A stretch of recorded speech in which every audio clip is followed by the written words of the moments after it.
طبعا العنب ظهر لازم يبقى فيه تخزين ورق العنب. تعالوا اوريكم ازاي بخزن ورق العنب بقالي 13 سنة باسهل طريقتين ممكن تجربوها من غير ولا اللي هو يسود ولا اللي هو يغير لونه، وممكن نستخدمه كمان نخزنه في التلاجة وممكن في الفريزر عادي. اول حاجة هنا عندي البرطمانات معقمة غسلها كويس وبدخلها الميكرويف دقيقة، وبعد كده هنا في المحلول بتاع المية لكل لتر بستخدم 3 معالق صغيرين من الملح الخشن، معلقة من الخل، معلقة من الملح الابيض، وبقلبهم كويس جدا وبسيبهم لغاية ما يبردوا. طبعا بنقدر اللي احنا نضاعف الكمية على حسب كمية ورق العنب اللي احنا هنستغلها.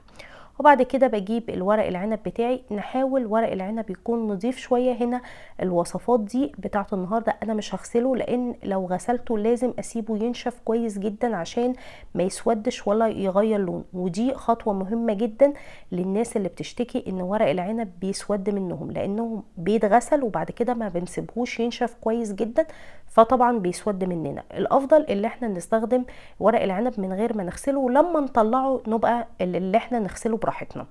ببدأ اللي انا ارصه في البرطمانات زي ما انتوا شفتوا كده، بلفه ببدأ اللي انا ادخله في البرطمانات واكبسه كويس جدا. ناخد بالنا من الخطوة دي. بخلص كمية البرطمانات كلها.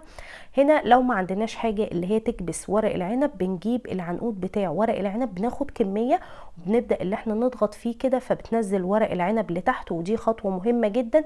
لازم ورق العنب يبقى مضغوط لتحت عشان برضو ما يسودش مننا ونحافظ عليه اطول وقت ممكن.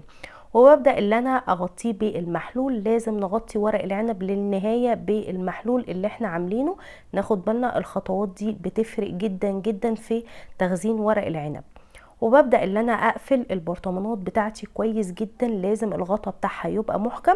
وبعد كده بجيب حلة وببدأ اللي انا ارص فيها البرطمانات بتاعت ورق العنب وبغطيها بالمية، وعلى درجة حرارة صغيرة جدا بسيبها حوالي 30 او 40 دقيقة.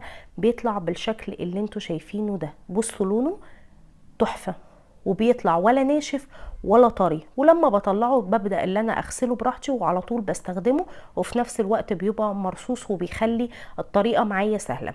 تاني طريقة هنا زي ما انتوا شايفين انا مقسماه كل ربع لوحده او نص لوحده على حسب الاكلة اللي انتوا بتستخدموها، بتستخدموا ربع او نص.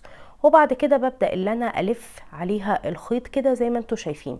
هنا انا بلف الخيط ليه؟ لان انا هنزله في ميه سخنه، فانا مش عايزه انزله في ميه سخنه الاقيه طبعا في الميه السخنه هيتلاقوه اتكسر وبدا اللي هو يفقد الرصه بتاعته، وطبعا هيتعبنا جدا اللي احنا نبدا نرصه من تاني ونحتفظ بيه، فطبعا هيبقى هياخد وقت طويل جدا. فالطريقه دي عشان تحافظ على ورق العنب مرصوص زي ما هو.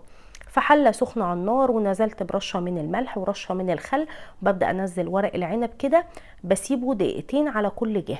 يعني على الجهه دي كده دقيقتين وعلى الجهه التانية دقيقتين، وابدا ان انا احرك بيه في المعلقه على اساس مثلا لو في مثلا تراب او حاجه بتنزل في الميه بتاعه السلق، وبسيبه لغايه اما يبرد تماما.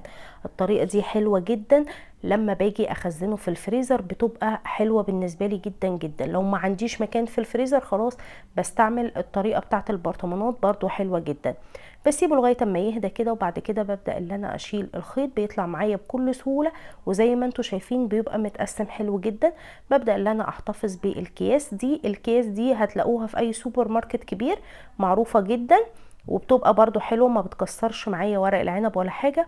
ببدا ان انا اضغط عليها ما يبقاش فيها اي هواء عشان ما تربليش بكتيريا وتفضل معايا اطول وقت. وكده خلصت. يا رب الحلقه تكون عجبتكم. باي باي.